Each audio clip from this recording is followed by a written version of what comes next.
Well, hello there, Crystal. Hey, how's it going? How's it going, It Crystal? is going good. It was so funny. You just popped up just as I was hitting the go live. I was like, damn it, I can't even say hi. So hi. Hi. Welcome everybody to the Twisted Pair Show. I am Graybeard, as you guys obviously know me. My good buddy Joe is sitting in for the lovely Ash Red again, as she and this is my jealous face coming on right here. Okay, this is jealous. I know it looks just like everything else, but understand this is my jealous face. She's in 70-degree weather in the Appalachian Mountains right now, while Oh, I'm sitting out here in a 103 in Texas. So she goes and abandons me for 70-degree weather. I mean, I'm loving it. So watching some of her Instagram posts. She's having a time of her life. And we have the lovely Crystal Herbert, the sales executive, national sales executive. I'm Uh, the, I'm the only sales executive.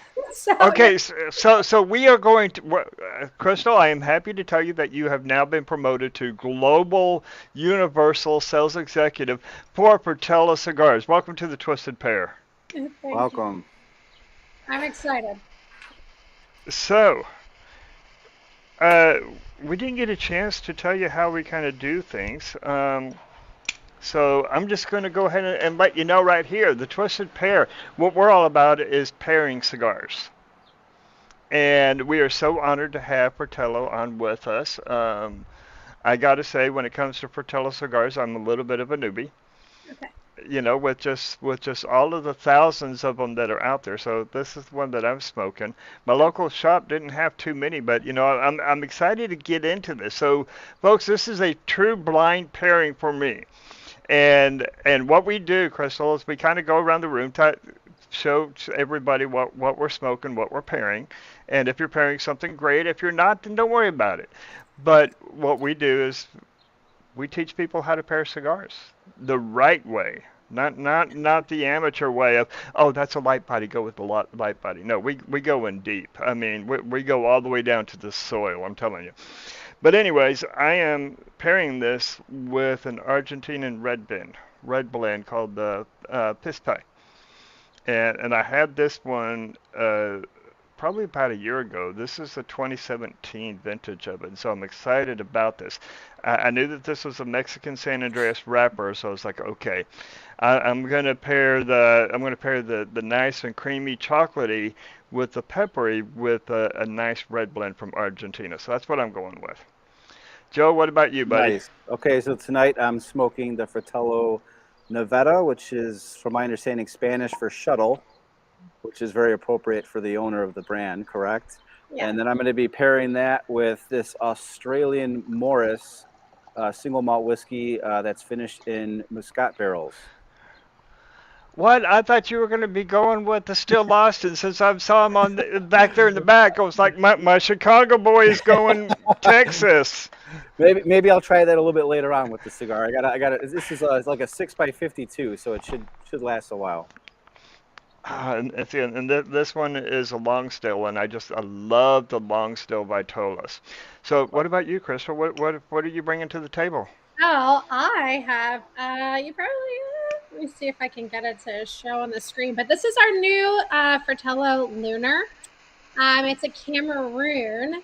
Um, Oh, This one has actually an Ecuadorian Cameroon wrapper, and then it's a Dominican binder with a Nicaraguan and Pennsylvania broadleaf filler.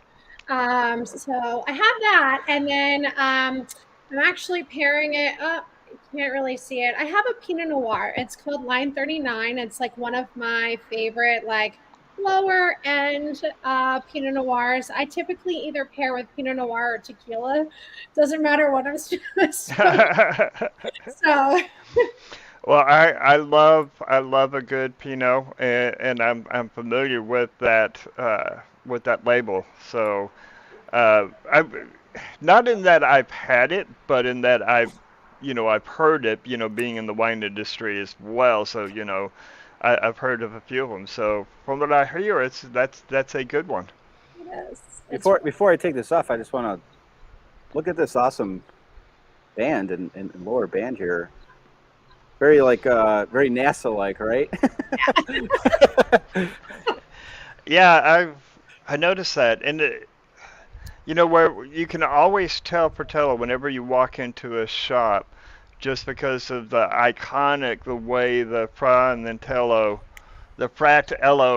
kind of split off, kind of goes at an angle on that. And I walked into my shop, and I gotta tell you, I've been gaming a lot lately, and so I was playing World of Warcraft this morning, in between interviews and such, and all of a sudden I look up and it's 2 o'clock, and I'm like, oh shit, I gotta get to Michael's, this is a cigar lounge right next to me, and so I run over and I'm like, Brandon, you got some Fratellos, right? And he goes, Dave, did you forget to get the cigar for your show again? I was like, dude, you got to call me out in front of all your customers. But I got it. So, welcome everybody to the show. Please let us know what you are smoking. Hi Sally. Hi Vic. Hey Vic Shaw. Vic, the Don. What's up, Uh, Vic? the Don from Chicago. So, That's where I got this cigar at Norwood. let us know what you are smoking and what you're drinking, and we welcome you to the show. So let's get into this. All right. So I want to know. So we know that Omar, we could probably say he was a rocket scientist and decided to leave NASA and I mean build his own cigar company. I mean, talk about taking a risk there. Yeah, it's a big And room. ha- what was his thinking behind that? He's always had a love for cigars. And with him being born Dominican, it's basically runs in his blood. I can see that. He's been smoking cigars since he was a kid, you know what I mean? So, yeah, he just had a passion for it, and he was like, let's give it a try and see where it goes. And that's kind of how all of it happened. And then he took his nickname from college, Fratello, and used that for the branding. So what does Fratello mean? How does one get a cigar or a nickname Fratello? I mean, my nickname is Graybeard, and I think it's obvious why. Yeah, Fratello is brother in Italian. And so they used to call him that all the time. And so that's kind of how that went. I have no idea. Okay, so all right, so we've got his starts. I mean, we understand he's born in Dominican. That means he had a petite Corona in his grasp as it came out of the womb, and much respect for that. Um, how did you go about finding Fratello, or did Omar go about finding you, and did this partnership form? Yeah, so the funny thing is I actually met Omar 3 years ago. So I live in DC. Omar lives in Northern Virginia, and he has some accounts in the city. I've been a cigar smoker for 11 years, and I what happened to be at I guess, the right place at the right time because he was there at one of the cigar lounges here in the city. And so then I didn't know who he was or anything like that. And then he started talking about his cigars, and I thought it was pretty cool. So that's kind of how we met. As far as getting this partnership started and me working with Fratello, I actually only started with Fratello back in October of 2022. So it's relatively new for me. But we had been talking about me doing like events for Fratello just because I love the cigars so much, and he needed somebody to do local events. And then I got laid off of work, and he was like, well, why don't you just come work for me full time? And I was like, sounds good to me. I could totally smoke cigars all day and talk to people. Is he hiring? I mean, I recently got laid off as well, and I could I'm looking. I could use something. We're actually looking for a sales rep in Texas. Oh, Really? there you go. Yes. Oh man. I mean, I've been told I know a thing or two about cigars. Hey, Just that's a all you little bit. know. Just a little bit. I mean, hey, I write for two magazines on them, and I'm on two or three YouTube shows. One is my own, so I mean, hey, I mean, it could be my own ego just telling myself that. I mean, who knows? I don't think you really need. I mean, like for us, for him, what he would look for in a salesperson is somebody that actually has the connections in the shops, that goes to the shops and Hmm. smokes cigars, because you have to have a love for cigars in order to do it. But everything else can be taught. I mean, I have a love for cigars, but I'm not a salesperson by any means. I mean, I walk up to somebody and I say, "Hey, you want to buy?" And they're like, "No," and I'm like, "Okay."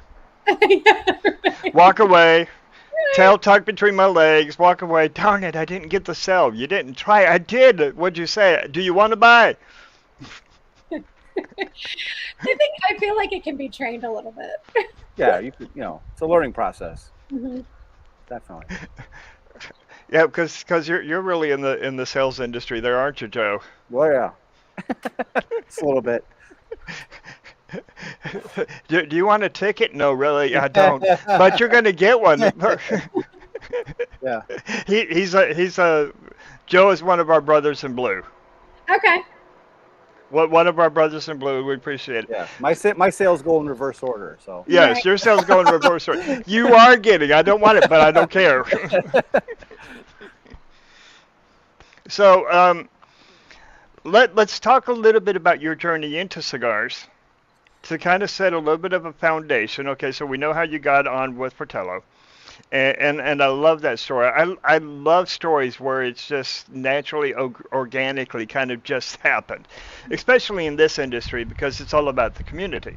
Uh, but I'm curious as to how you got into cigars, and if you want to weave into there what your first cigar that you ever smoked was, go ahead because that question will come up if you don't. Yeah, so this was 11 years ago. I was dating this guy that worked at a cigar lounge part time in Jessup, Maryland, and he would always bring home cigars. And we were together for 8 years. Over time, like he just kept like trying to encourage me to try them. And before I had met him, like 2 years prior, I had quit smoking cigarettes. Mm-hmm. And I was like, I'm never smoking anything again. So then, he's trying to explain to me, the whole thing where cigars are completely different than cigarettes, and it's a much better experience and all that kind of stuff. So, anyways, in the evenings when he would come home, we would try different cigars. So, because he would bring home different cigars all the time. And so he talked to me like he knew every single detail about every single cigar, and how they were made and everything like that. So that's kind of how that got started. So that was our thing to do in the evenings. And then my first cigar was like a Romeo and Julieta. It came in that like white tube. I don't even know. Oh yes, yes. Yeah. He was like, "Oh, this is super light. It'll be fine." So I never even like smoked any of the like sweet stuff, because I know a lot of women, when they're getting into cigars, they're introduced to those sweet cigars, flavored cigars. But no, he wouldn't let me smoke those. So Good man. Good man. Well, I don't know about the rest of the part, but good man on that part. Bringing you into a wonderful world and not letting you start off with the infused or the sweet tips. yeah, I say that half jokingly, but it's funny because I mean if you follow Ash Red, you know how well she's known in the industry and how much she knows about cigars. And she and I will periodically just go cigar shop hopping.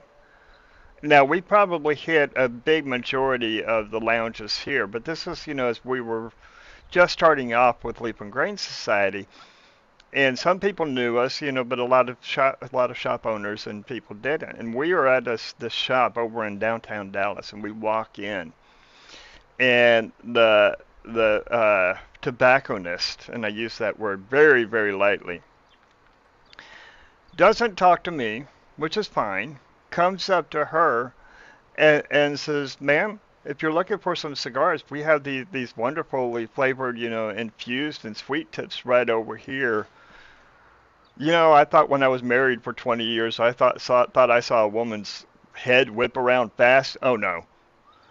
Oh no. She whipped around and just like, "Oh, excuse me, sir." She goes, "I don't think I need your assistance right now.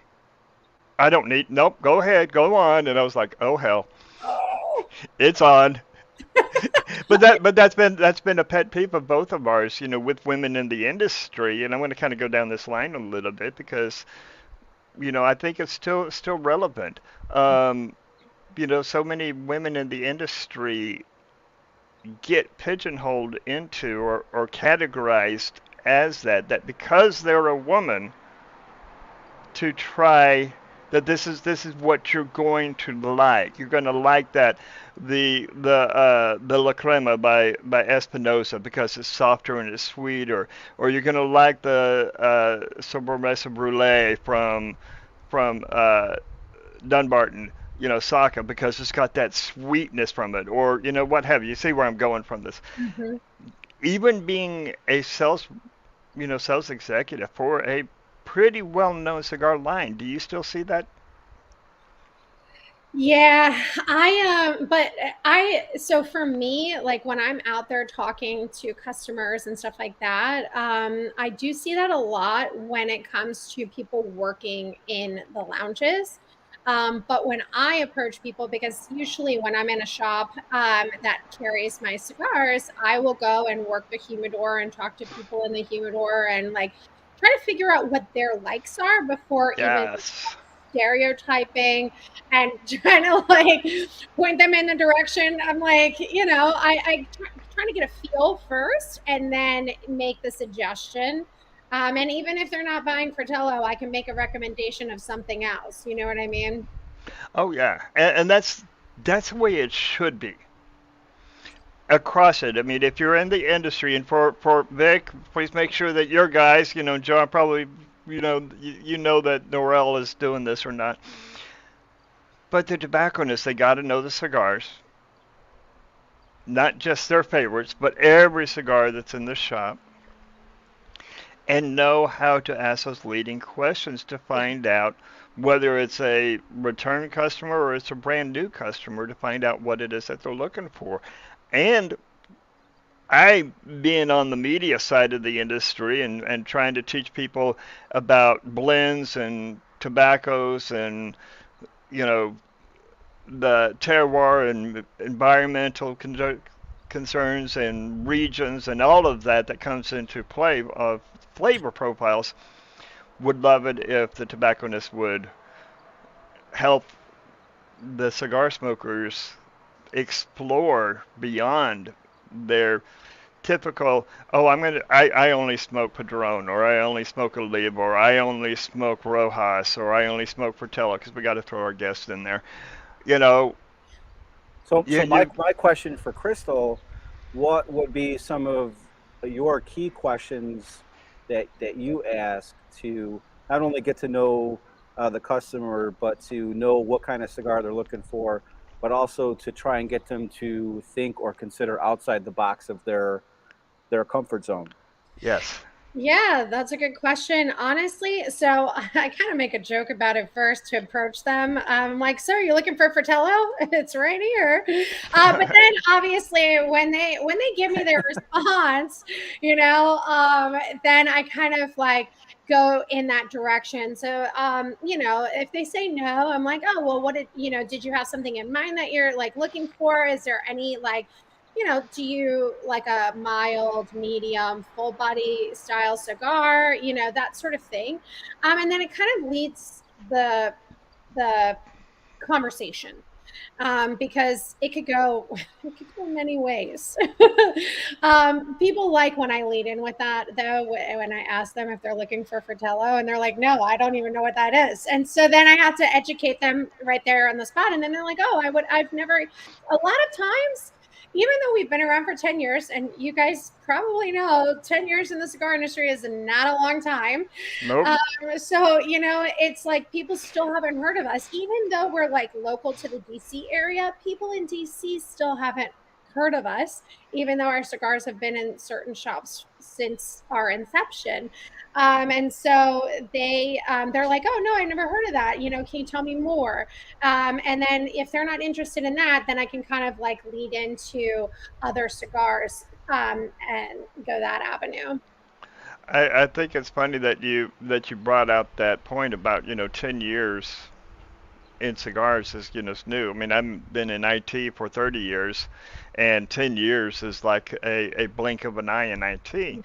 And when you said you've been smoking cigars for 11 years, my first thought that came to my mind was, oh, she's just a baby, because I've been smoking cigars for over 3 decades now. But I get it. Um, We for could tell for by we could tell by the beard. hey, I don't have much up here, so I got it here, and my mother goes, so when are you Right. going to do a comb over? Decade one, decade two, decade three. But I It's think the brand was recognized as like the best new brand when it came out. mhm. Correct? I forget Yep. by who, but it's Yeah. excellent.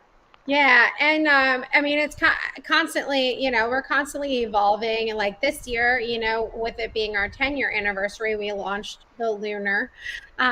Surprise, surprise. But Hmm. it is actually a collaboration with Intuitive Machines, who built the new lunar capsule that's going to be launched into space. And so I don't know if you guys have seen, with Cigar Aficionado or with Half Wheel, but they posted articles on it, and it actually comes in a little like capsule that looks like the lunar like space module that'll be launched into space. And so, because Omar was friends with the guy that's head of Intuitive Machines, he sent us the blueprints for this module, and then we created the capsule. We created this limited edition like humidor as well, and 3 different cigar blends, and our logo is going to get launched into space, so that'll be like something new for the cigar industry. That now is it going to be on the space station? Yeah. Awesome, awesome. Uh, you're familiar with underground cigars, Mhm. okay? So um, Don, who's the owner of Underground Cigars, has a sticker that has him on it, and it is reminiscent of the guy from I can't remember the name of the movie, but the famous line is it puts the lotion on the skin.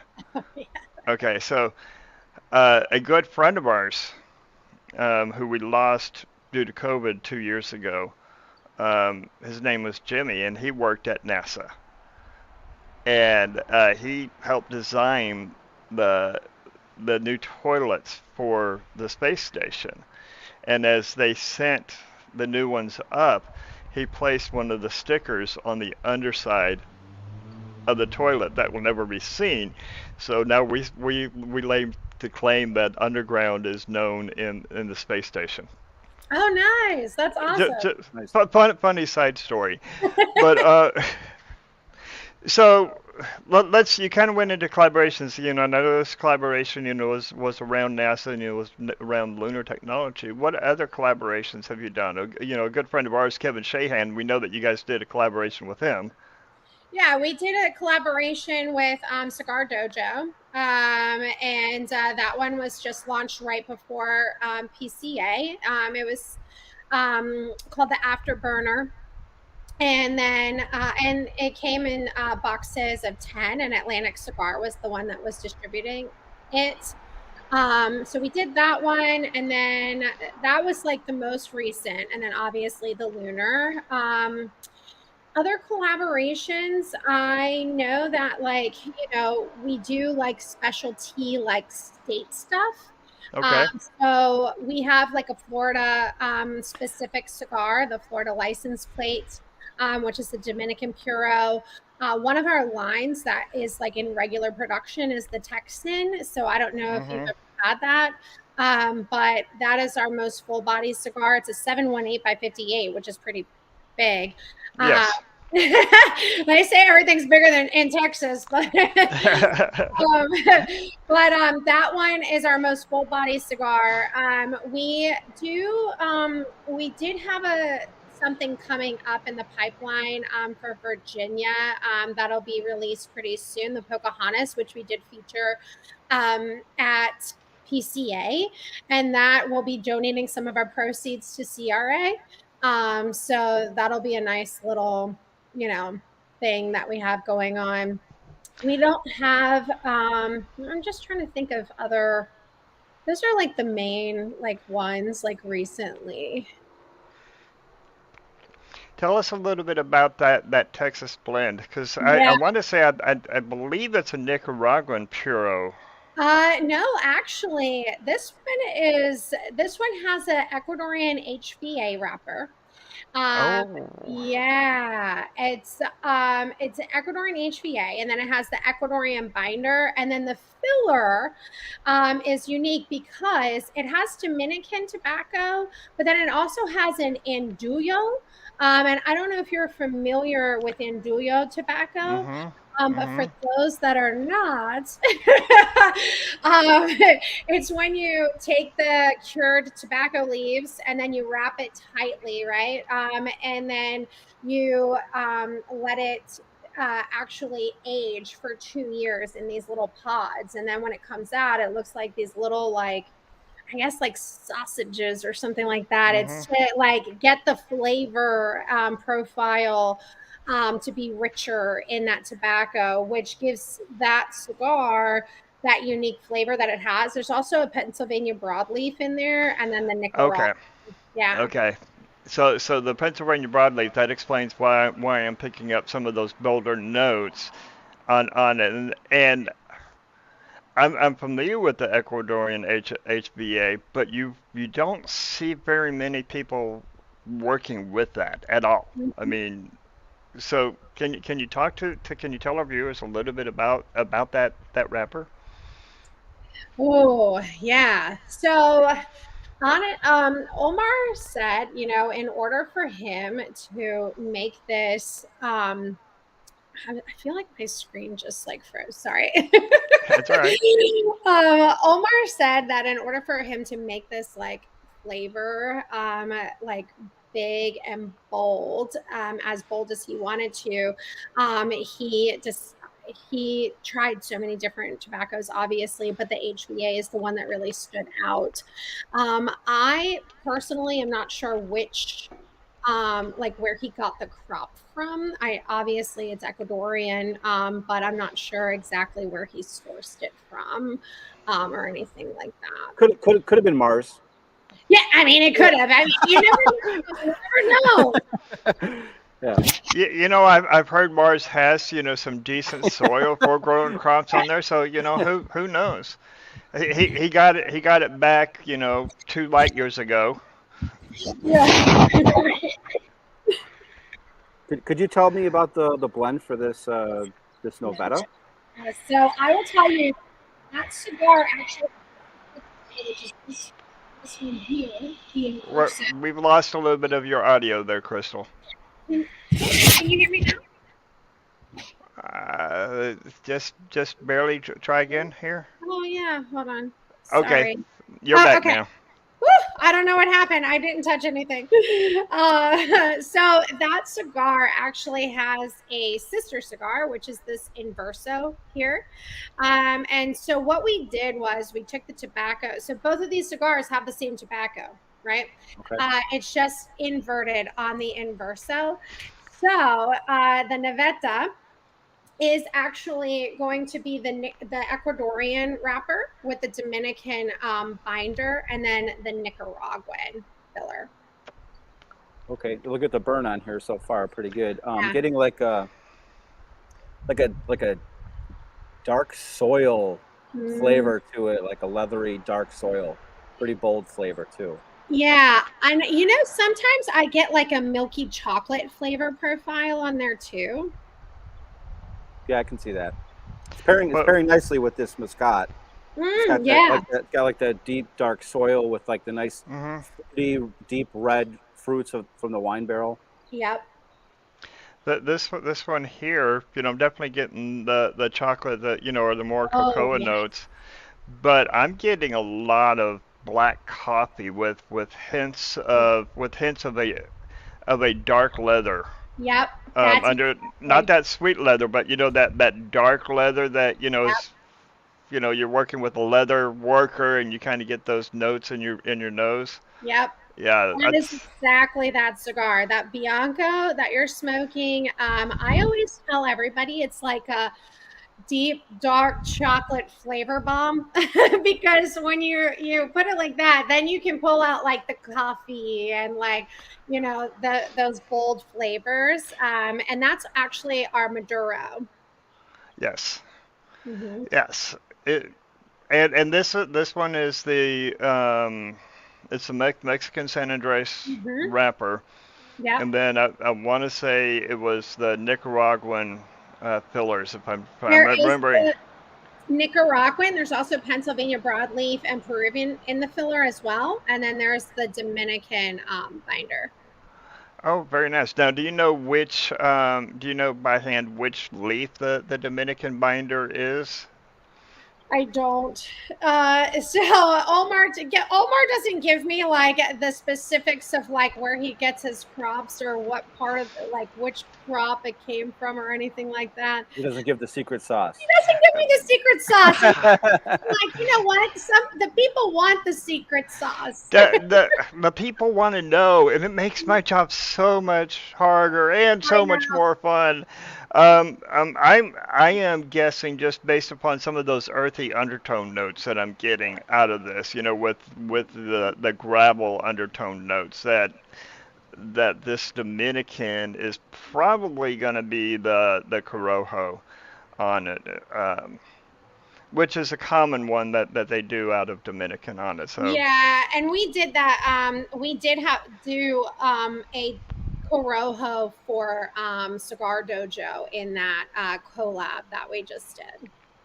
the Corojo is such a tried and true, the seed. Especially I love the Corojo 98 and just the deep, rich, earthy notes out of it, Yeah. and little bit of hints of pepper on it, Yep. little bit of hints of pepper.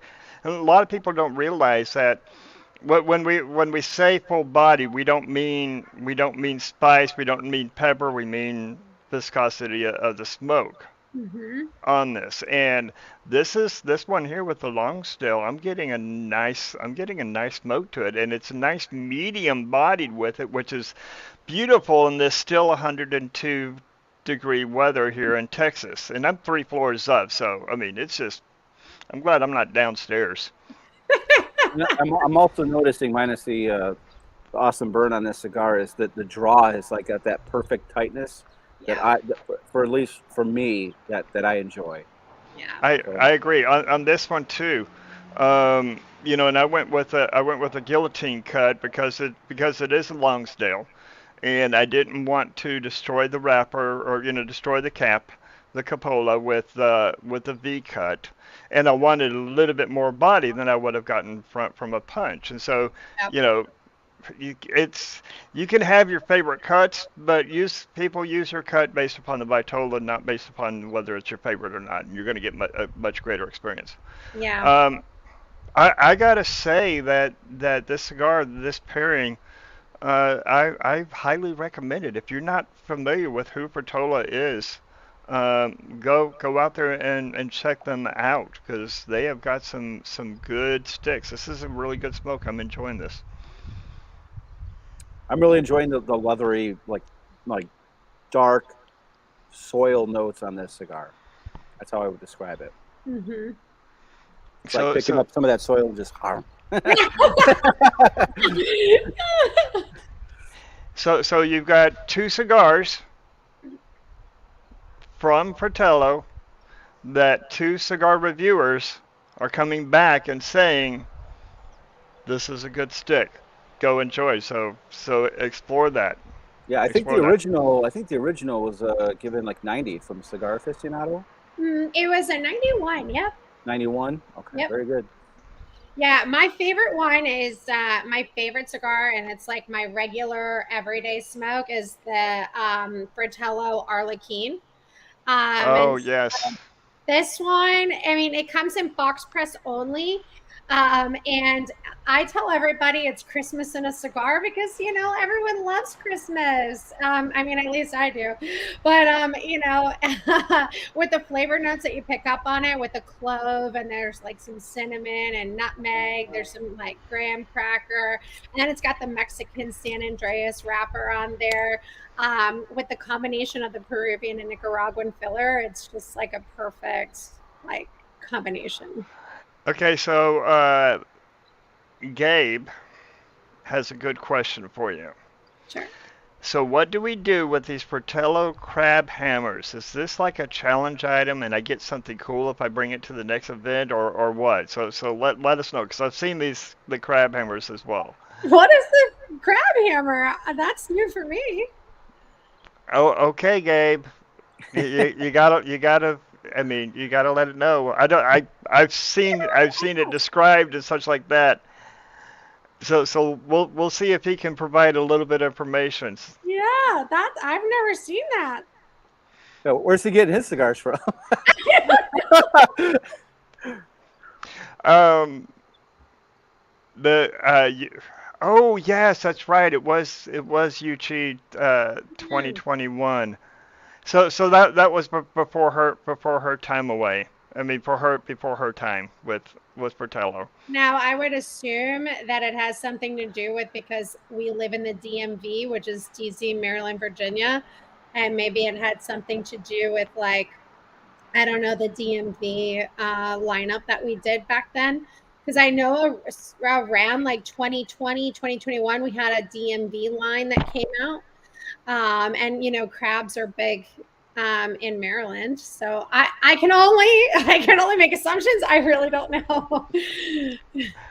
Okay, that's too funny. It was a giveaway at the NFG festival in 2021. Okay, yeah. And I remember it now, yeah, but Buy a cigar, get a Krabby Patty. Right. oh my goodness, oh my goodness.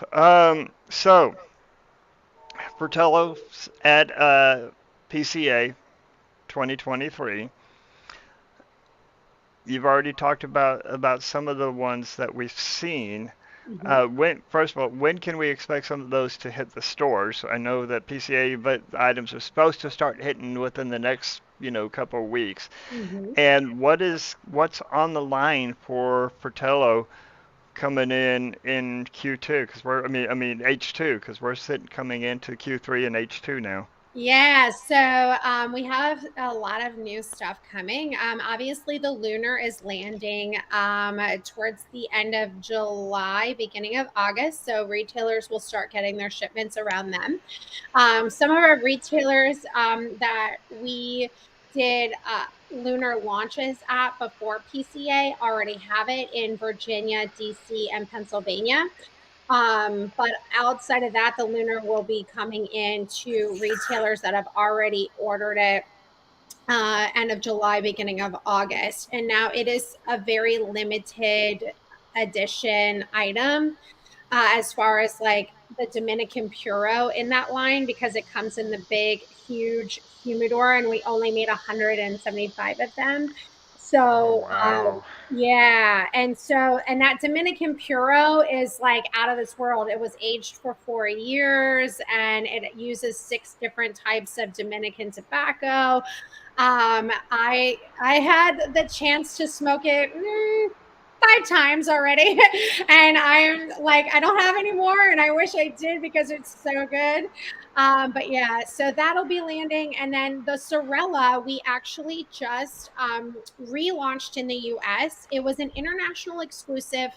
So many years ago, I think it was maybe 4 or 5 years ago when our original fresh packs came out. They were called the space packs, and in those packs we had the Classico, the Bianco, the Arlequin, and the Sorella. Okay. Sorella ended up getting discontinued in the US and it was international only. Now we just relaunched it right before PCA in the United States. And this cigar is out of control. Like it is probably by far one of my top favorite blends that we have. And it's got an Ecuadorian wrapper with an Indonesian binder, and then the Dominican and Nicaraguan filler on the inside. It's just the way that it's constructed. It's like a medium to full body, and it comes in this beautiful like purple box with like the purple band around it. Mhm. So that should be shipping to retailers soon as well. That'll be a new one, so definitely look out for that. We also came out with a new Texan size, which is now in the Toro. So if the 718 by 58 is too big, the Toro is now available. And then Pocahontas will be released soon, but that'll only be in Virginia. You- Road trip. I know. I've been looking for a good excuse to go to, to go to back to Virginia. I haven't been there in a while, so now granted, my family says, Dave, cigars is not a reason to go to, to take a road trip, and I'm like, look, if it's not cigars, whiskey, or wine, then I'm planted here in Texas. Mm-hmm. Otherwise, road trip. Mm-hmm. Mm-hmm. We have something unique coming out as well. Um, and it's called concealed carry. So that is only going to be exclusive to certain retailers who have agreed. It's going to be a very limited drop, only 6 drops throughout the year, and that'll start being released in September. So there are only 75 retailers in the US that will have access to these cigars, and each drop will have like a special themed cigar. And then once that cigar is gone, it's gone. So, So please tell me Texas is one of those, because we are one of the first states for the the no, yeah, you right. know Well, I don't know. I'm trying to be very very Right. because I don't want YouTube to kick me off just yet. Yeah, you have to conceal carry your Krabby Patty. Yes, yes, yes, yes, yes. So So, the char on this cigar is kind of gone away. It's got like creamier as I get mhm. into the second, third. Oh yeah. Yeah. Well, I want to show this. Um, Now I asked my cigar, and I've got a nice, nice little bit of a cone. And whenever you have a cone on ash in your cigar, that's indicative of a really good burn. So Mhm. not only the construction, what Joe was seeing, but when you do ash and you've got that cone and it's not a concave, that's a indicative of a good burn too. So good construction on this as well. So 2024. We've heard about 2023. Let's go into 2024. And then I want to talk about the core line because, I mean, this is fun. All of these exclusives, which the cigar aficionado, the cigar smokers, like all of us who do this every day, get excited about those. But we got to talk about the core lines, for those who Mhm. are coming into Fratello or coming into cigars. So Yes. So take us our into the future first. well, the future 2024. Wow, we have some cigars in the pipeline. I'm not sure that I'm allowed to discuss um, those just yet. But because certain things are under wraps until I'm allowed to like given the green light to talk about it. But 2024, we Understood.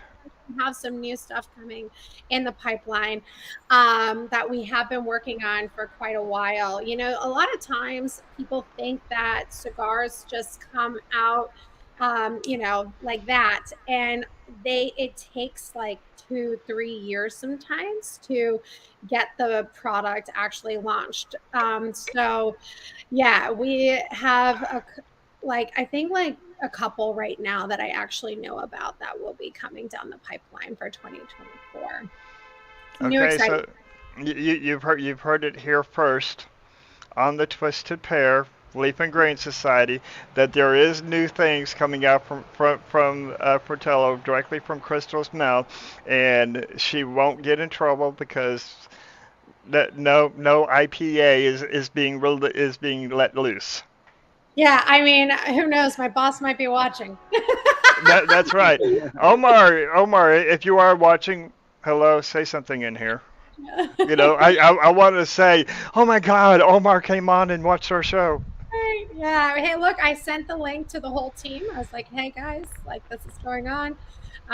So they had it. I saw that beautiful picture of you with your cigar, and and got to see our name, the Twisted Pair, on there. So thank you. That helps us out, Yeah, a great deal, and we love that. And I saw your repost on Instagram, so thank you for of that. course. I was just Of course, it's during the time where I'm like not really doing things on Instagram. I've been taking a slight little break. I was posting like every single day consistently and stuff like that. And after PCA, I was like, I just need a break from everything right now because it was just a lot. I was there Oh for a whole yes. week in Vegas. I'm still recovering. I was just thinking a good cigar name would be like Area 51 for your brand. Maybe. Oh, you Yeah. know what? That's Yeah. actually really good. I like that. That is good. I like that. So I don't know if you know, but Joe and I both write for the Whiskey Network Okay. magazine. Uh, to where and Joe is one of the main editors for the magazine, and covers all of the cigar pairings uh, for the magazine. So I don't know for sure. I could put in a hint, hint, wink, wink, nudge, nudge. As at least for the Leaf and Grain magazine, because he's also a writer for me over there, and we both write. We both write for both of them. So maybe we can set up something to where we can do a review and a pairing review and a cigar review, because Yeah. I'm enjoying this. This is Yeah. good. This Yeah. is worthy of That's that. great. Yeah. So tell us about the core line. If Yeah. somebody's coming new, brand new to Fratello, what is your double elevator? What's your elevator speech if you're on what I still call the Sears Tower? Well, I start with a little background of the company. You know, our company started 10 years ago. You know, Omar worked for NASA for 12 years. Decided to start a cigar company, and our cigars are actually made at Hoya de Nicaragua and La Aurora, two of Mhm. the oldest factories in the industry. And we Mhm. were we were the first boutique company actually that Hoya decided to roll for outside of their own stuff. So just a little bit of background. We're based in Northern Virginia. That's where our warehouse is. And our very first blend was the Classico blend. I don't know if you can see the red label on there. I still have the yep, you got it right there. Yep. So that was our very first blend 10 years ago. That one is spicy. So if it's a brand new cigar smoker, I am not going to suggest that one because it's spicy, right? And it is a medium to full body. Um, I mean, obviously, if they want to start like that, totally fine. And I love this blend just because of the tobaccos. It's a Nicaraguan wrapper on there with the Ecuadorian binder, and then it has the Peruvian and Nicaraguan filler on the inside. And I love spicy myself. So, Yes. but yeah, that was our original, and it's still like one of our number one blends. So I always recommend that one if they're just coming to Fratello. Now, what I will say is if they're looking for something lighter, but they want something different than their traditional grandfather's Connecticut, our Connecticut which is the Oro. This one actually um, has an Ecuadorian wrapper with the Cameroon binder. So Oh, it gives this interesting. unique flavor. Yeah. And then it's got the Colombian, Dominican, and Nicaraguan fillers on the inside. So an Ecuadorian wrapper, Hmm. which is going, and I'm with that one. I'm going to say that that's the Ecuadorian Sumatra, which is one of the most well-known wrappers out of Ecuador. Hmm. Um, Nice, subtle, earthy notes, Yes. subtle fruity notes, especially your tropical Hmm. fruits in there. Yep. And then with the Cameroon wrapper, that's going to bring out some Some bold cocos, yeah. a little bit of spice, Hmm. maybe a little bit of coffee, and then rounding that out with some Peruvian and Nicaraguan. And you guys seem to use a lot of Peruvian. I know. Isn't that crazy? Because I heard from somebody the other day, they were like, not a lot of people use Peruvian tobacco, but in quite a few of our blends, there is Peruvian tobacco used. I had the opportunities to smoke a Peruvian puro Mm, a couple of months ago, and I got to tell you, it is was a phenomenal cigar. Um, couldn't even tell you who it was that blended it. It's not a well-known boutique. I think they're only out of Florida. And smoked with that one a Panamanian um, Puro ooh, right next to it. Both great cigars, and this is why we say yes, we all love our standard go-tos. I mean, and it's across the industries. You have your yeah, standard whiskey that you go to, your standard beer you go to, your standard wine you go to, and cigars. You're missing out if you're yes. not stepping outside of your comfort zone and box. Mhm. And that's why it's so important to know what goes into your cigar because you can try other cigars with similar blends and Mhm. expand. Yeah. And There, like for me, when I'm not working, on, going to meetings and stuff like that, I'm smoking other things because I need to know like what other companies are doing and what I can like suggest. If somebody is, traditionally an Oliva smoker and they don't want to change their mind, like how can I get them to try something out of the Fratello line based on what they normally smoke. So I always definitely smoke so many different cigars just because I think it's important, especially for a sales rep when you're trying to, sell your cigars. I got to admit, this ash is starting to make me nervous. Oh my God, that's looking good. that is looking good there. Well, as we wrap up this first hour, talking about Fratello, I want to say, with the one that I had been smoking, There it goes. with, oh, This one. it lost it, There it goes. and I was smoking the Bianco. Um, you've got to try Fratello. I highly recommend them. To go out and grab yourself a 5 pack or grab yourself Oh a yes. sampler. Mhm. Grab a couple of different ones to really explore what Fratello is bringing.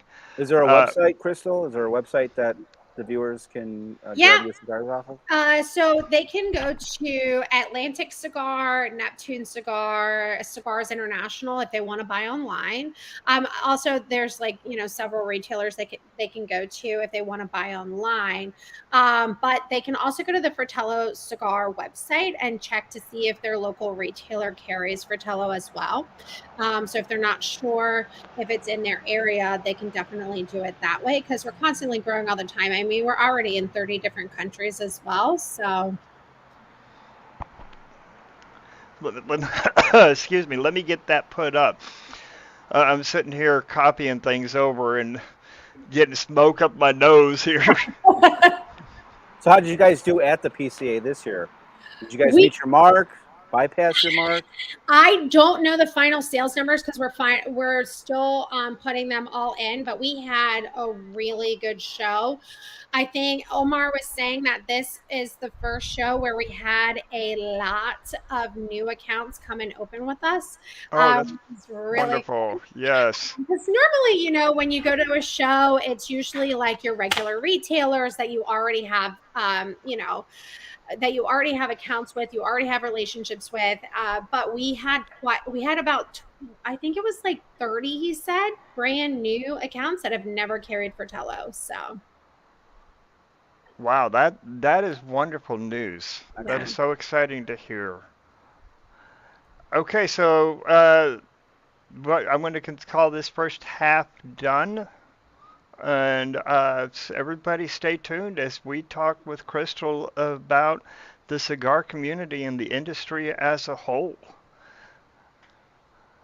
And now let's pretend that we had a video come up because I don't have it made yet, and we're coming back now. So here's my Scooby Doo moment. Toodaloo, toodaloo, toodaloo.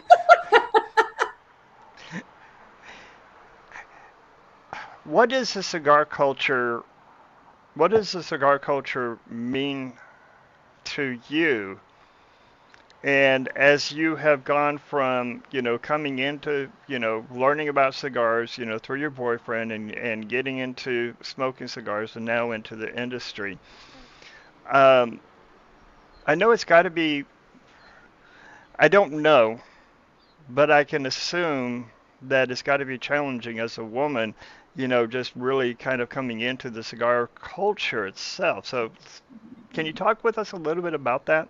Oh, yeah. It is very challenging for women in the industry because a lot of people think that you don't know.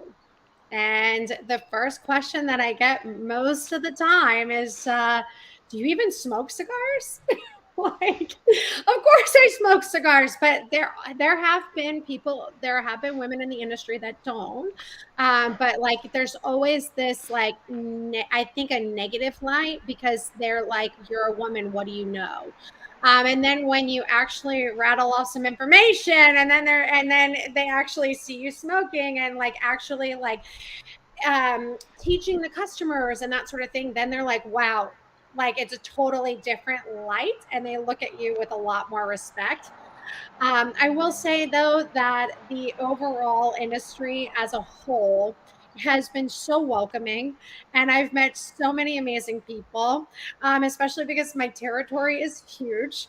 I literally cover all up and down the East Coast, and so I've met, like, being on the road. I've met a lot of like reps and everything like that. I've created really good relationships with them, especially the ones that have been in the industry for a long time, and they've actually been really helpful, like with me being introduced to different retailers and like being able to open accounts and that sort of thing. So everyone's been really supportive. I feel like the cigar community is the first industry that I've actually been able to come into and have 100% support from people that I don't even know that well. Because everyone, the one thing that brings people together is the cigars. You could come from anywhere, any walk of life, and the cigar like just brings you together because that's the one thing that you guys have in common.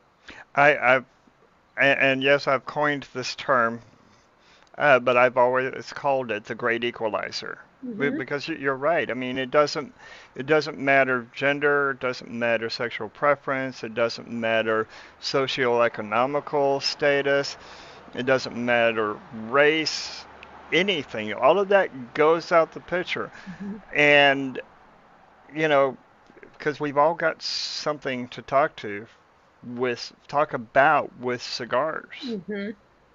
itself. Where would you like? What is one thing that you would love to see change in the cigar culture? I think being more open to women being in the industry, because some people are very old school, because it is a male dominated industry and it always has been, like from the beginning. And it's really hard sometimes to get your foot in the door as a woman.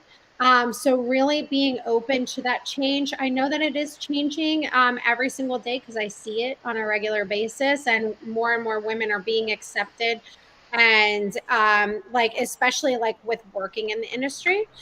So I think that's like the main thing. I, I've heard this stated a lot, and I absolutely 100% agree that within the past number of decades that it has been primarily dominated, and I'm wondering when that kind of changed because in the early in the early onsets of the industry, especially well, before it became an industry, back in the 1500s, 1600s, women smoked a lot of cigars back then, and had a lot of say in what was going on with the cigars. Mm-hmm. So it's kind of curious how it didn't start off that way. It was pretty much an equal part. But when it became an industry, even though when you go to the factories, you predominantly see women Right. working there. Yep. It's women that are doing the separating because of their attention to details and the ability to be able to pick out subtle differences in colors and the ability to be able to pick out in nuances in texture. Yep. I Um, think they have more patience too, Dave, to be That's I doing don't that. I don't know what the hell you're talking about, and I find myself offended that you said that. You're saying that men don't have patience? Screw you, Joe. No, I think I think all of that has a lot to do with it. It is do you think it was the big boy society of the 20s that really kind of started making that transition to where this was a men's thing, where I mean, you always the one of the most iconic scenes of the Titanic Yeah. was when they said to John or whatever his name was, Leonardo da Vinci's character, uh, would you like to join the men as we retire to the gentleman's room with a cigar and a brandy? And the Mm-hmm. women go off and do their thing, and there was that separation. I wonder if that's the time period. Probably. I can see that being it. I'll never let go, Jack, and then she lets go. You're right. Yes, Jack. Jack was named. Jack was named. Yeah, that's just typical with the way men are perceived now. I'm never gonna let you go. Bye bye. See you. Love you. Mean it. Right. Um. Okay. So here's a controversial question, Sure. or can be a controversial question. And if you don't want to answer this one, then plead the fifth. We've got an officer right here who can tell me that that's the law. It's legal to do so. I will make you raise your right hand. Um, do you see? Do you think that some women, with the way that they portray themselves in social media, that has a negative impact with the women who are trying to be taken seriously? 100%. I 100% like think because of these cigar influencers that are taking these provocative and raunchy like photos and posting them for attention is where that negative connotation can get into play. I mean, listen, I'm all about, I'm sure you've seen like my stuff on social media, but like, I'm not posting anything with my clothes off or like posting like, pictures with a cigar and my boobs like hanging out or anything like that. I also think I might get fired if I did that, but I'm not that kind of person either. Right. But yes, I 100% think that. Well, I mean, if you're wearing a bikini and you're smoking a cigar and you're in a pool or you're lounging on the beach, that's one thing. But if you're leaning up against a car and you've got a negligee on, I mean, Yeah. I was married for 20 years and I never saw my wife wear a negligee, leaning across the car. I mean, that's not reality. Right. It's the fantasy. A lot It's a of, look, fantasy. a lot of guys like that. Well, when as guys, and I'm working on an article, of men and women need to step up in this industry. And you go and you look at the comments, when women are posing like that. And men do it too. I Yeah, mean, you'll see men, with their with their chest showing, and their six pack, and their, no comment out of all the comments on there, and there'll be thousands, hundreds of thousands of comments, but not a single one of them is about the cigar yeah, or asking about the cigar. How did you like it? What would you pair with it? It is all, oh my God, you look beautiful, and okay, that's fine, but that's not what the post was supposed to be right. about. Yeah, exactly. So that leads me up to my next question, and this is where it gets hard because it's easy to say that we've got to stop perpetuating it by liking it and commenting on it. And I agree with that. But what can we do as a society, as the culture, both men and women, to change this? Because this is growing. I mean, there's women that have 30, 40, 100,000 followers Oh. on it. How do we change that? Yeah, it's kind of hard because a lot of those people don't work in the industry, you know? They're not like they're not part of the industry at all. Yeah, maybe they love smoking cigars and stuff like that. So then it makes it a catch 22, I guess, for people that work in the industry.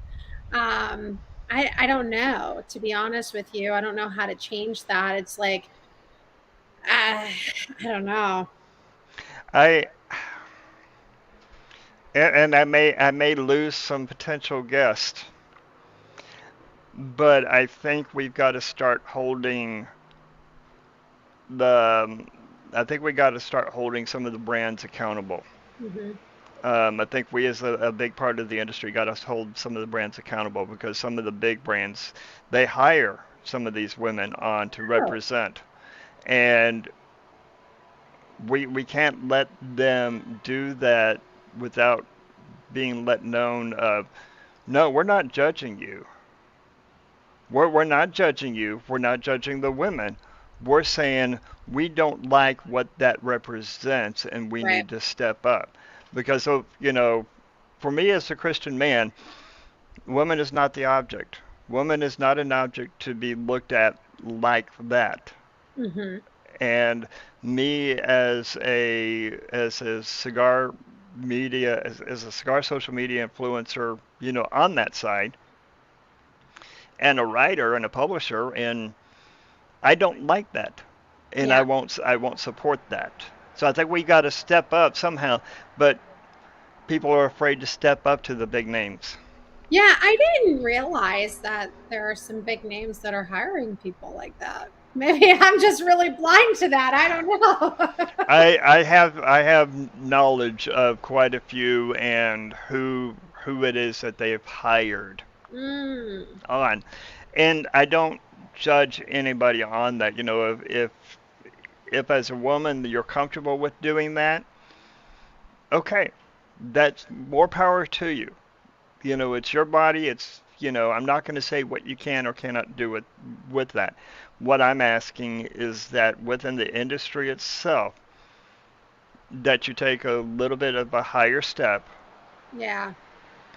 and represent the way that the women and the men in the industry want to be represented. Yeah, I mean, because even when we're out here doing business, we have to dress professional, you know what I mean? And it's like we're not out here in bathing suits and negligees like trying to sell our cigars.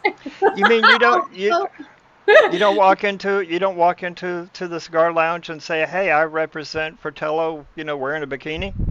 Nope. I Thank you. I think I would get fired. I'll do it. I'll do it. I mean, listen, they probably want me to, but I'm not going to.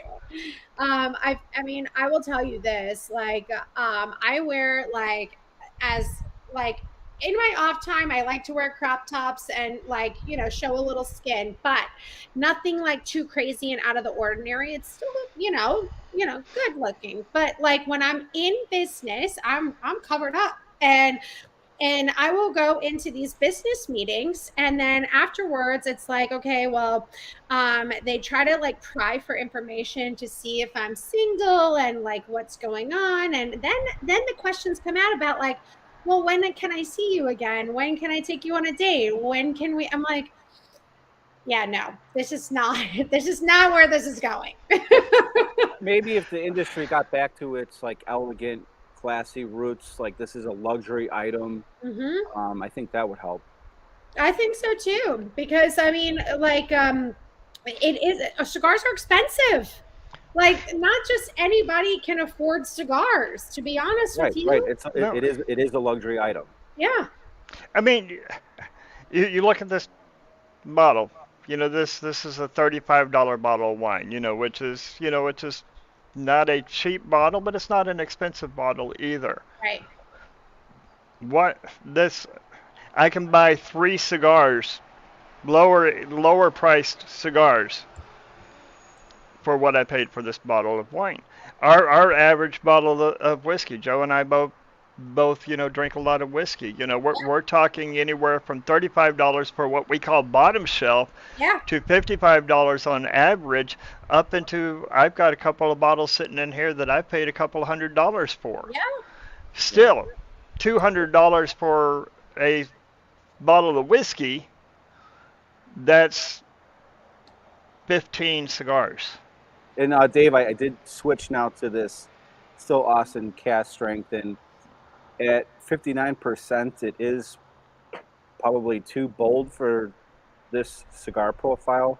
The Morris was 48%, and just those nice sweet wine flavors were pairing better with this cigar.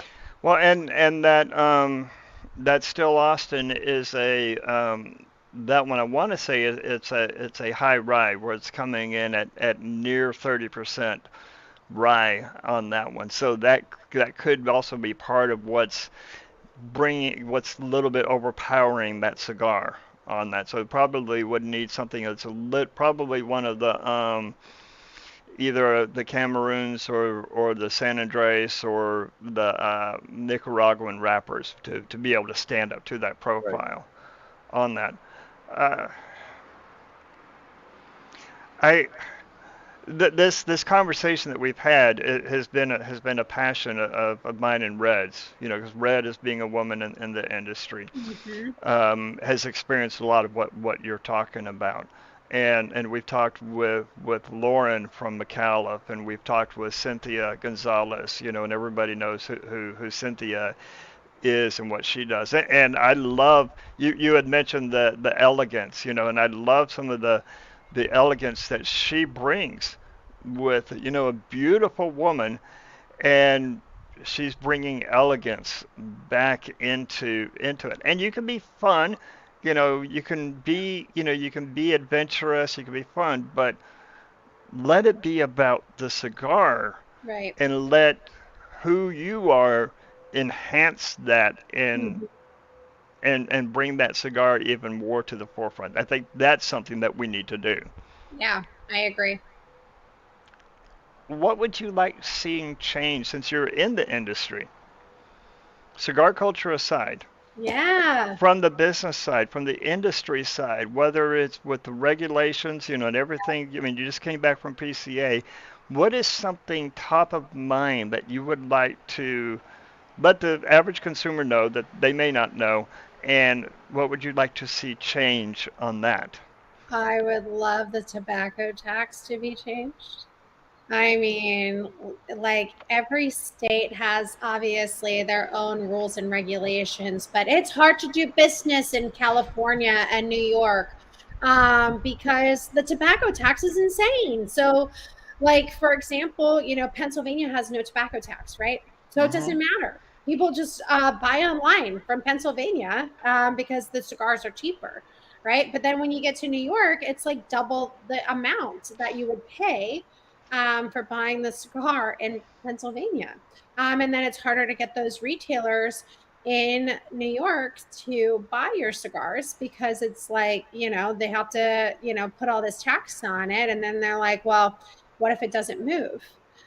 Because now I have to sell what would have been a $10 stick for $17 or whatever it is. You know what I mean? So, And especially when there's all of the retailers, online retailers, and you mentioned a couple of them, and the B&Ms are saying, okay, if my cost on this cigar is $3.99, $4.99, $5.99. Okay, let's say along those ranges. yeah, That means adding my standard, 20, 30, 25, 35% margin on it. It's going to right. take it up into that 9, 10, $11. And, Mm-hmm. and now I've got a 35, 45, 50% tax on it. I'm now priced myself out Yep. of being able to sell that cigar because my customers, unless they're brick and mortar loyal, can go to Atlantic, can go to CI, can go to, to in any of these other online retailers and can get them at a fraction of the cost. Right. That's got to be challenging. How have you seen PCA help out in with this? And let's bring in CRA. I mean, Cigar Rights for America, because they're another big body, and Boutique Cigar Association (BCA). So we got three associations. BCA is part of PCA now. Yeah. We got three cigar associations. How are they helping out the industry side? Yeah, I know that they do a lot of stuff here in DC. I actually live right around the corner from the PCA townhouse. But I know that they work on the Hill a lot. But to be honest with you, I feel like CRA does a lot of the groundwork for like a lot of the policies and stuff like that because they're doing a lot of. And I actually had a conversation with a retailer about all this yesterday. I was in a like 2.5 hour meeting yesterday, and he was telling us because he's part of the CRA about the kinds of things that they do, and they do a lot more as far as like for the consumer goes, Mm-hmm. rather than the retailer, because the PCA focuses like on retailers Right. more. So, yeah. So they do a lot of like the groundwork for these policies because they're working closely with the politicians and that sort of thing. I mean, I've seen a few things come through here and there. Now Connecticut can get their cigar bar stuff going with, whatever policy was just implemented. They're allowed to have those now, which I think is going to be huge for Connecticut because they weren't allowed. There was only one cigar bar that has like an actual full bar, and they're in New Haven, and now they can actually serve alcohol based on this new bill that was passed. I think there was another one recently. I think it was with Idaho or something like that. I Yeah. can't remember. I Wyoming. Yeah, it was something What? Yeah, up I there. think Wyoming just yeah. Yeah, and we're seeing some states that are starting to loosen up. Um, and we've seen the FDA and and the with other industries, government industries, with defining regulations and trying to attack all of the tobacco industry, but thinking Mhm. that the cigar is the one that is targeting towards Mhm. minors. Uh, And it's not. how do you tell us a little bit about as a sales rep, and when you're talking to mothers and fathers, where that they may have that misinformation. How do you address that, or do you find yourself having needing to address that very much? It's so funny that you're asking this question because it came up recently because in DC they're not allowed to sell vapes anymore. They even can't they can't sell also Newport cigarettes, and they can't sell flavored cigars. If it says like flavored on it, like Hmm. they can't sell it.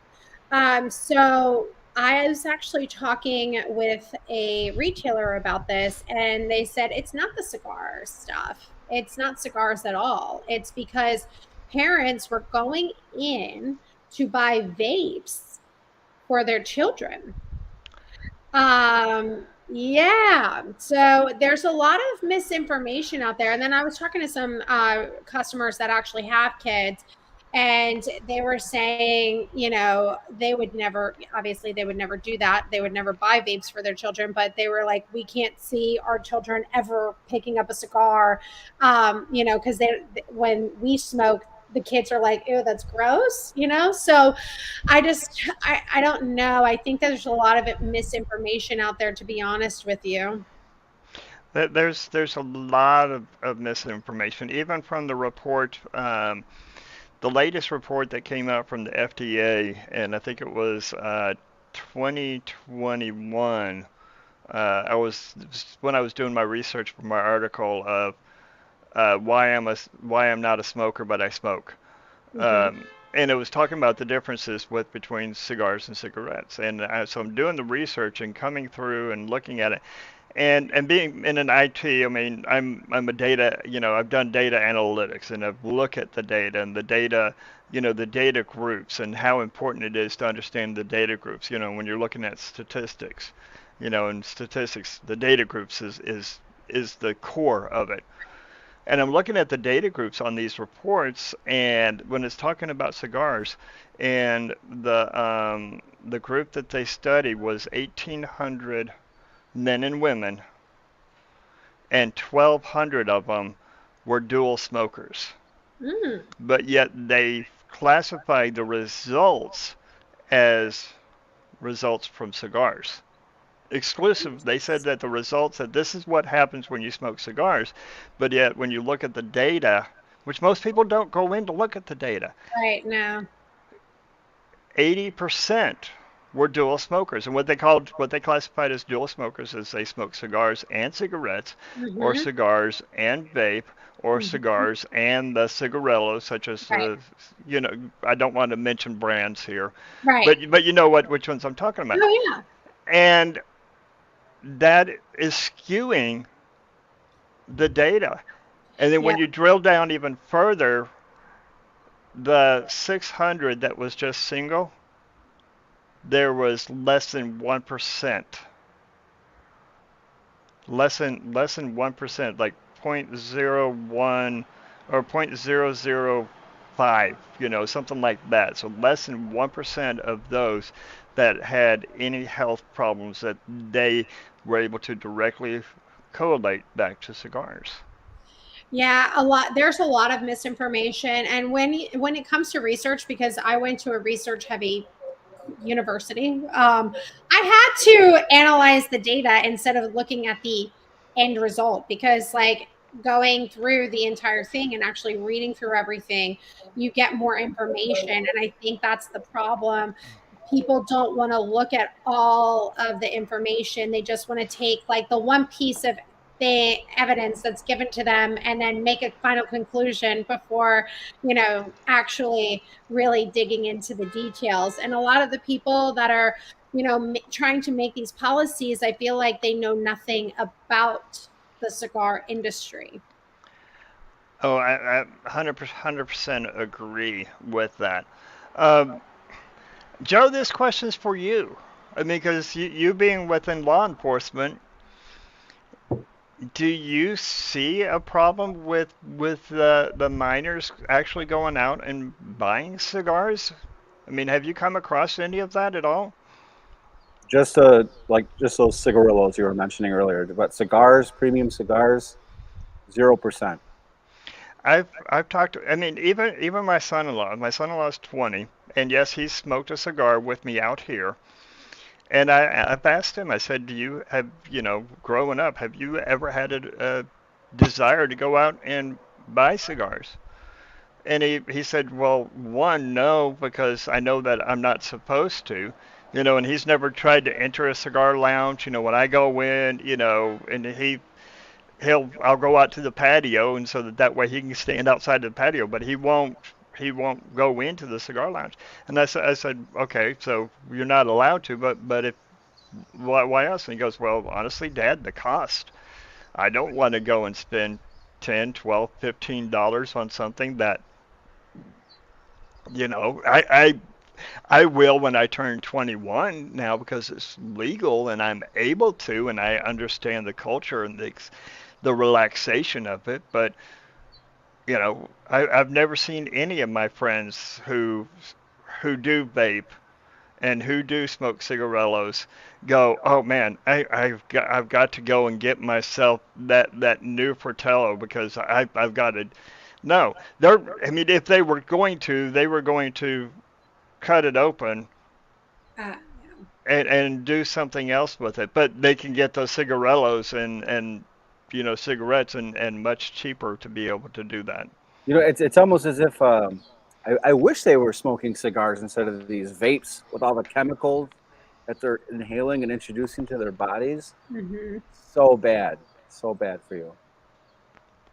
Oh yeah, I in that report that I read, they made the claim that because cigars are from a tobacco product and cigarettes are, therefore you're getting the exact same carcinogens in your system.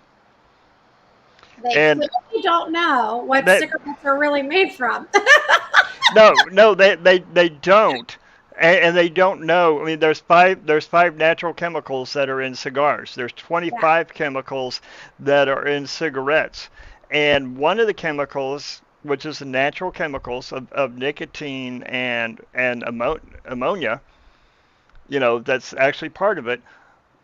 We act through the aging process, and when you get what we consider a strong cigar, that's a younger cigar that hasn't completely fermented, hasn't completely aged, and allowed the acidity and the ammonia levels to subdue. That's what makes a cigar strong. The ammonia is what makes the nicotine more. It amplifies the addictiveness of the nicotine, and with cigarettes, they add ammonia to it Hmm. to get you to be addicted to it. I have never met. So in 11 years, you've been smoking for 11 years. How many years have you been smoking, Joe? Well, probably about 4 or 5 years now. Okay, so he's really the youngin. Um, in your time, have you ever felt the need that I've got to go get my cigar on? I mean, I've heard hundreds, thousands of people say, "Oh, I got to go get my cigarette on. I got to get my nicotine fit." Have you ever felt that as a cigar smoker? No, I'll tell you, when I was a cigarette smoker, I was smoking a pack a day. I had the need to like go and get a cigarette, but like smoking cigars, yeah, sometimes I'll have four or five a day depending on how many meetings I have and like how many like, whatever, how long my day is or whatever when I'm on the road. But when I'm at home, like I've been at home all week, I haven't had the urge to leave my house to go have a cigar, just because I just I don't have to have it, right? It's nice to have it, but I don't have to. I. What about you, Joe? For me, it's that time of the day where I've got everything done finally, and okay, I'm done. All my goals for the day are over with. Finally, I can just maybe I'm getting a little bored, and then boom, yeah. Why don't I settle down and have a nice smoke, have a nice I cigar. I'm with you. I start off my day every day with a cigar and coffee and my Bible and my devotional, and that's the way I start my day. And there through 2020, 2021, and some into 2022. I mean, I was smoking 7 to 10 cigars a day. And smoking 11, 12, 1,300 cigars in the year. This is also what I do. I mean, I'm researching, and it's a tough job to research. I mean, really, I'm living a hard life here. Um, but I've never felt the need because of the nicotine. Yeah. I have I have wanted to sit down and smoke a cigar because it forces me to slow down. I Hmm. love that relaxation. I love the self-reflection Yep. mode that I go into when I'm smoking a cigar. If I'm in a bad mood, my kids, my daughter and son-in-law live with me, and I'm in a bad mood. My daughter will go, Dad, would you just go outside and smoke a damn cigar? Because they Yeah. know that it's going to help me just Yeah. relax. If It relaxes you. Yeah. Well, Yeah. I start my shift at 6 in the morning, so Hmm. come 7 in the morning, still even it's really not much going on as far as police work. So it's time for a cigar with my coffee, and then at the end of the day, like now, when I have everything done, I'll have one more towards the Yeah. end of the day. Yeah, that's I about feel it like for me. it's a meditation. It that's and I do meditation a lot. Like I'm a meditation instructor, and it's the same thing as meditating, right? Because you're sitting there and you're relaxing and you're getting your blood pressure and your heart rate down, and you're just like taking the moment to like really be with yourself if you're by yourself or like in the moment. Yeah, you ever yes, you ever see that Steve Harvey video where he's in his dress trailer, and he's like, I'm very busy. My wife's at home working. I'm here working, and if you take this away from me, this is my yoga. Yeah. Yeah. my after my divorce, my counselor says, so what are you doing for you? Hmm. And I said, well, right now I'm doing woodworking and I'm smoking cigars. And he goes, you're not smoking the cigars while you're working with the wood, are you? And I said, no, no, no, no, no. And he goes, okay, good, but you're enjoying your cigars? So I said, yeah. And he goes, okay, good, never stop, Yeah. because that's going to help you learn to be able to relax and learn to be able to find your next steps, Yep.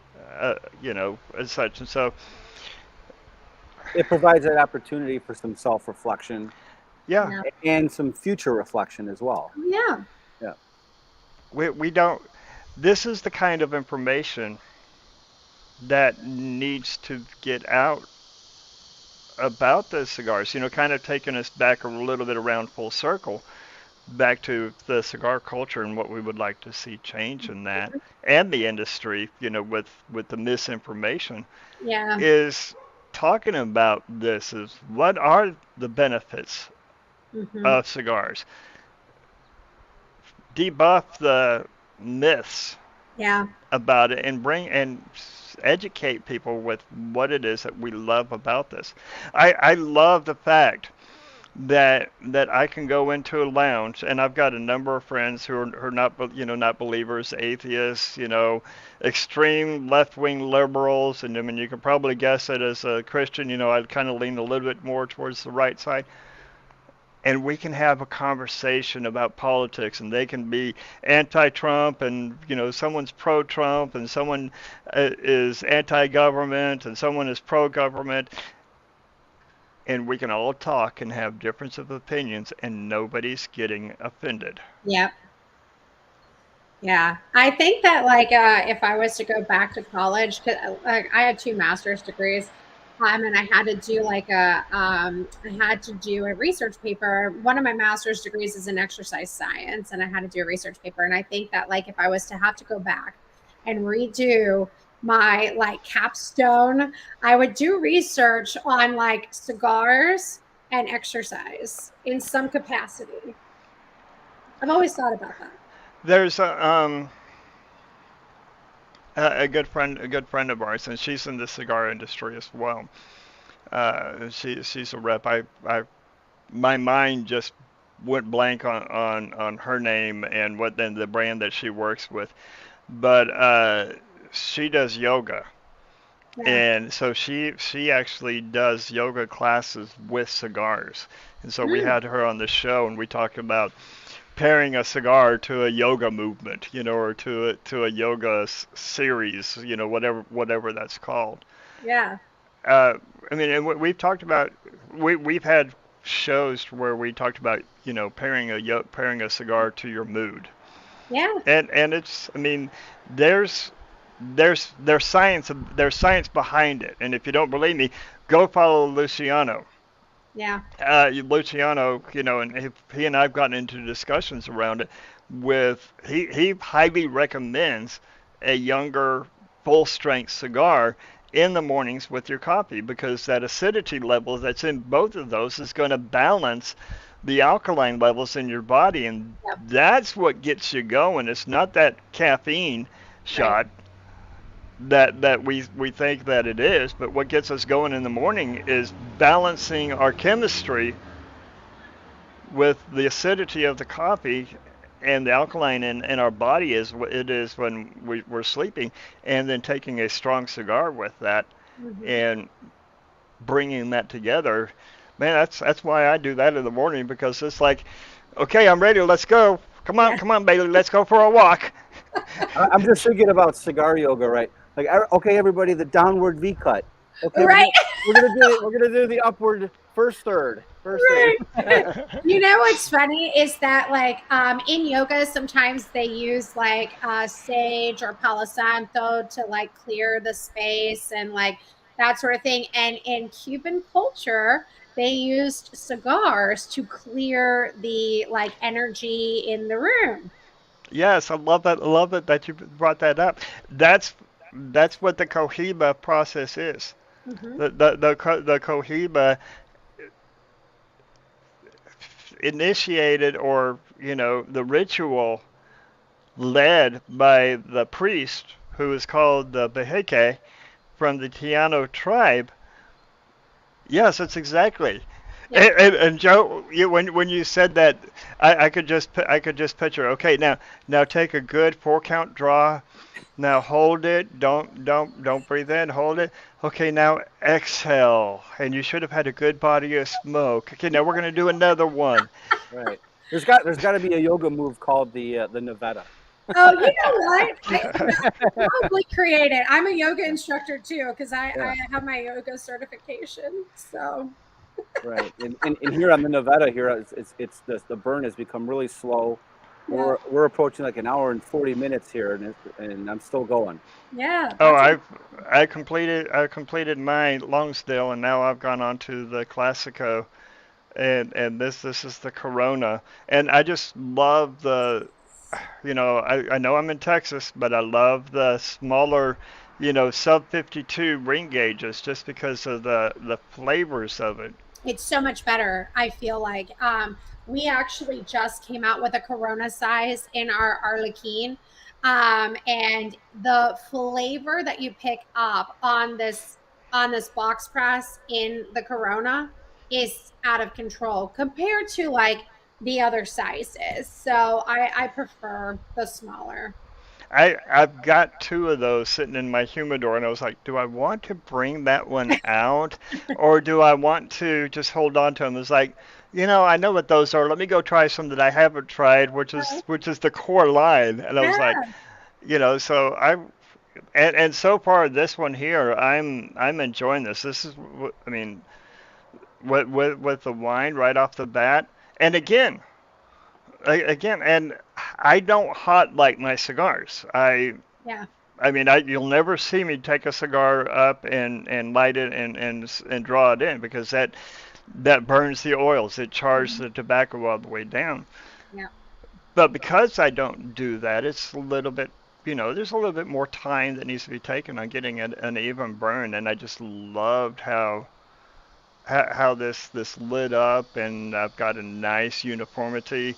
I'm loving the color of the ash. It's got a nice little bit of whiteness to gray on it, so that tells me that the tobacco is, it's got a little bit more aged, where younger tobacco is going to be a little bit more towards the black side of it. Um, Again, now I'm not even really into the first third of it, but again, I was going to say this is another good product on it, and I'm going to make the recommendation official again, that you need to go out and try Fratello. If your local brick and mortar doesn't have Fratello, talk to your tobacconist there and tell them to ask for them. Tell them to get in contact with Crystal right here and tell them that you heard about it on Leaf and Grain and the Twisted Pear. Yeah. Crystal, what's your favorite Fratello cigar? And if you're not smoking Fratello, what are you smoking? Okay, so my favorite is obviously it's the Arlequin, and now the Sorella, which I wish I had. I wish I had it here. I don't have it. I also am in love with the new Lunar Cameroon. I love a good Cameroon. Oh my gosh. I can't wait for people to get their hands on the Lunar because it's exceptional. But when I'm not smoking Fratello, I'm smoking Foundation obsessed with the Olmec Maduro. Olmec, yeah. Yeah, Oh, I know.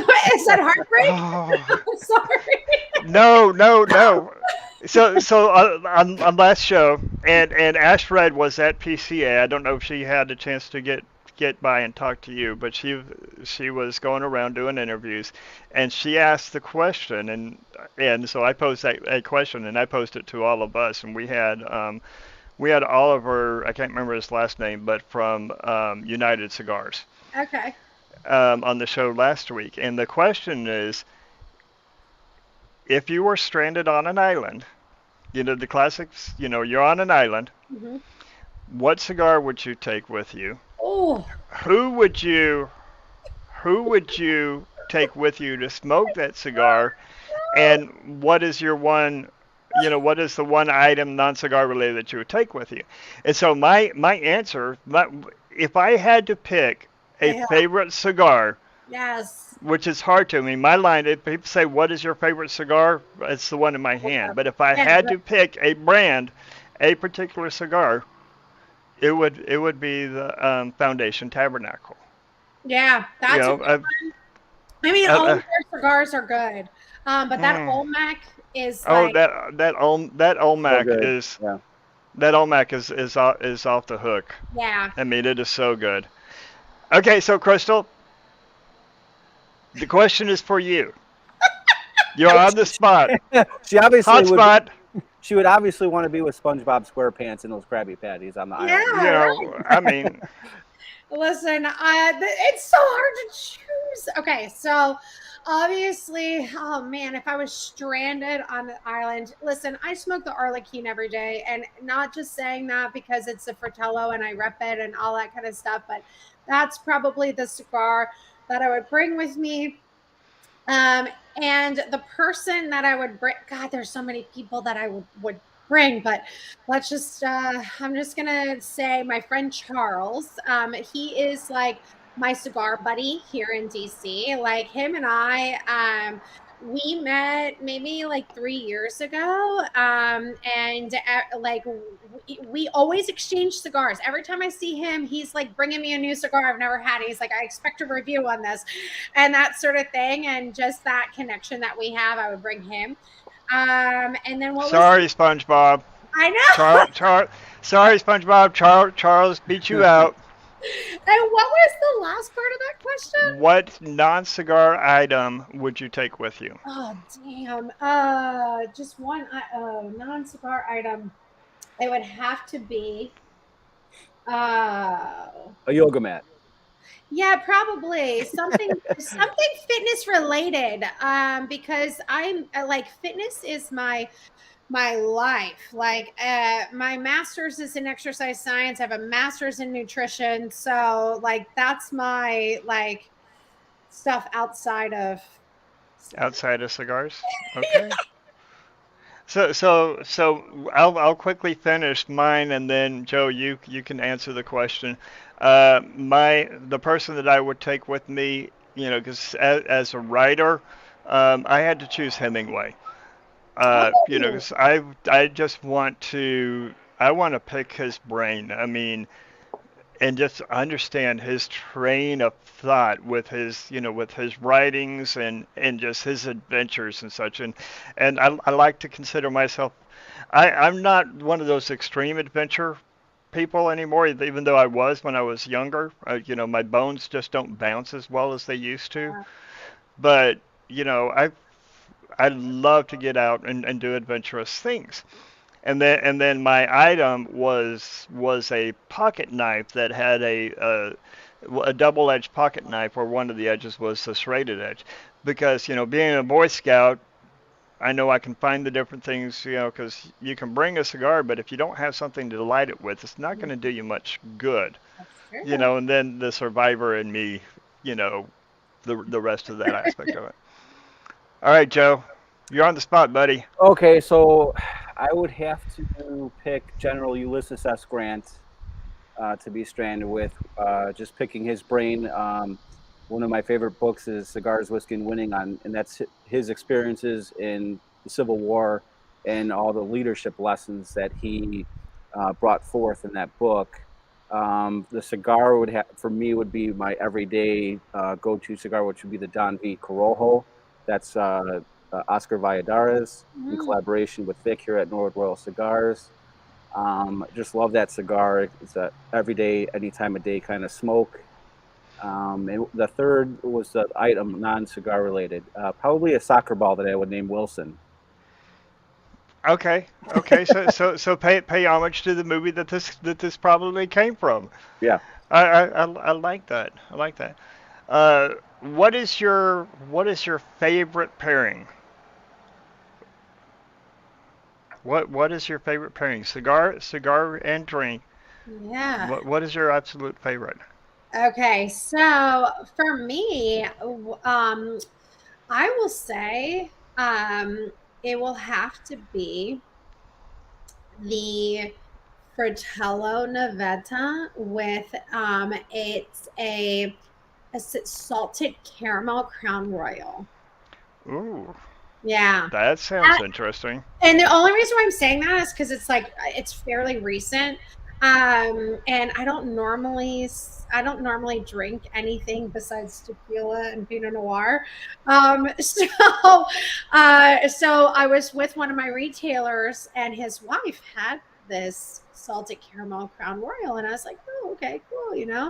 And when I paired it with that cigar, just the flavor profile together was out of this world. I think it was one of the most memorable ones. Very nice, Joe. So I typically enjoy cigars that have like that nice leathery earthiness to it, and pairing it with like a nice like wine influenced single malt Scotch Ooh. or single malt whiskey. Those tend to be my favorite type of pairings. So the pairing that got this all started, that if it did not happen, Leaf and Grain Society would not be, and you would not be on the Twisted Pair with us right now.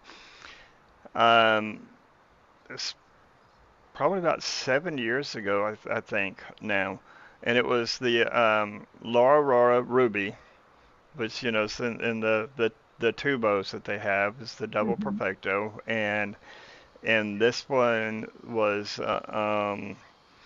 I want to say it was the Habano, the Nicaraguan Jalapa Habano wrapper on it. Ooh. And I paired that, and this was just happenstance. I mean, I was sitting at Cigar International with a bunch of friends, and there's like 10 of us around, those big long tables that they have there.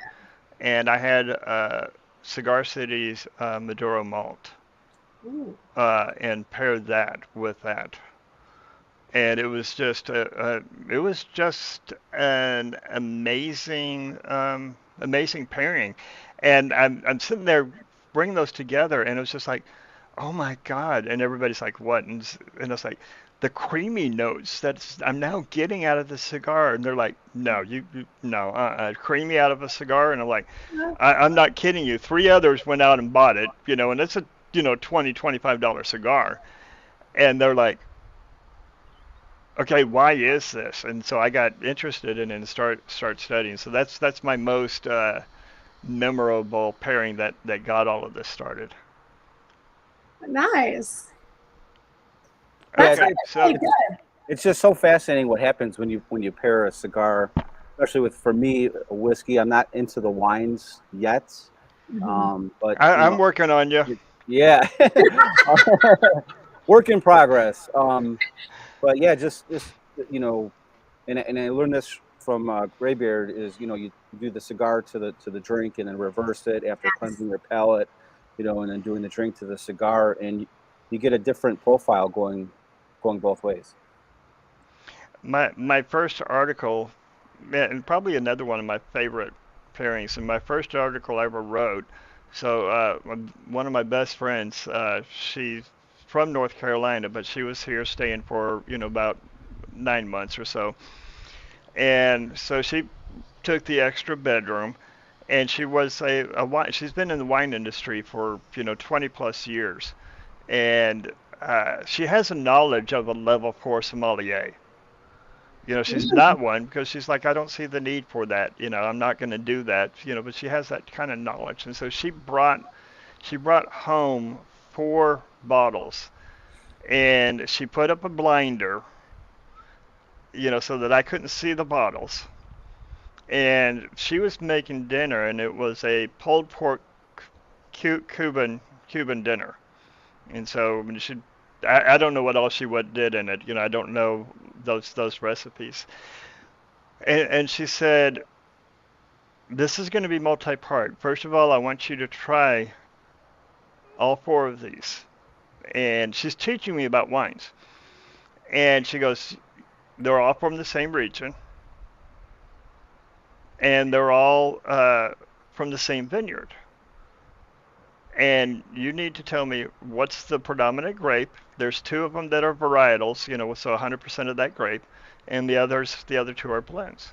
You need to tell me which ones are the blends, and on the blends, you need to pick out the other grapes that are in it. So I mean, this is like intense, immense, and I can't see anything on this. And so she pours the first one, and I'm like, okay, this is a blend. And I'd been studying wines for a while, and I said, okay, I know that the grape that's in this is a Syrah.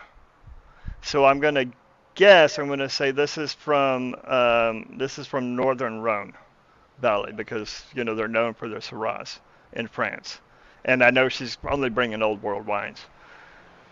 And we go through them, and she goes, okay, now when you get through all 4 of them, you're gonna pick which wine we're gonna pair with the dinner.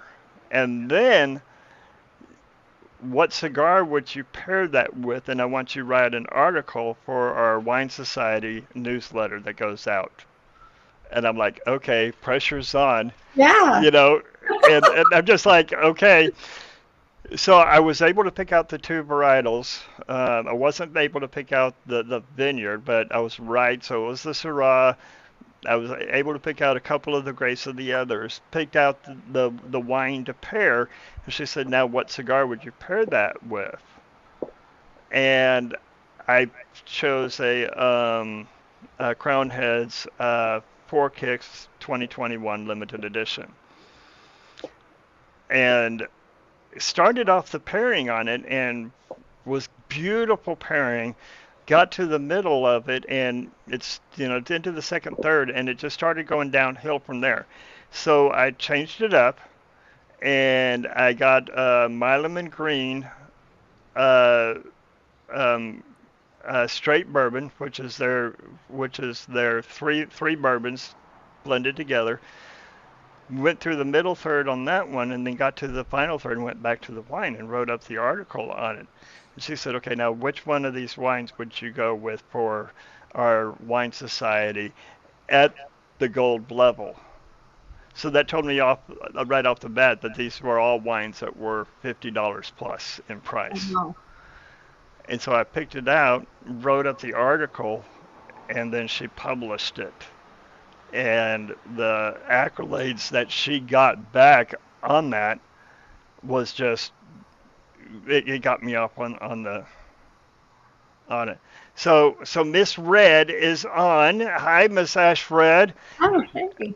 This is Crystal from Fratello, and Joey G. She is, like I said, she's in the Appalachians. She's in Tennessee, so she must be taking a break. Good to see you, sister. Okay, so Billionaire, who always comes up with some really good questions for us, asks Crystal and Joe, because I've already answered this one many times, what's your favorite place to smoke a cigar? Yeah, so my favorite place to go, if I'm going to leave my apartment, is going to be Casa de Monte Cristo here in DC. And the only reason why I go there is because I already know who's going to be there. I just know, like, it's just like the same crowd. It's like a family vibe, and I love that. Just being able to walk in there and just know everybody, and just like know that I'm going to have a good time. But I don't want to leave my rooftop.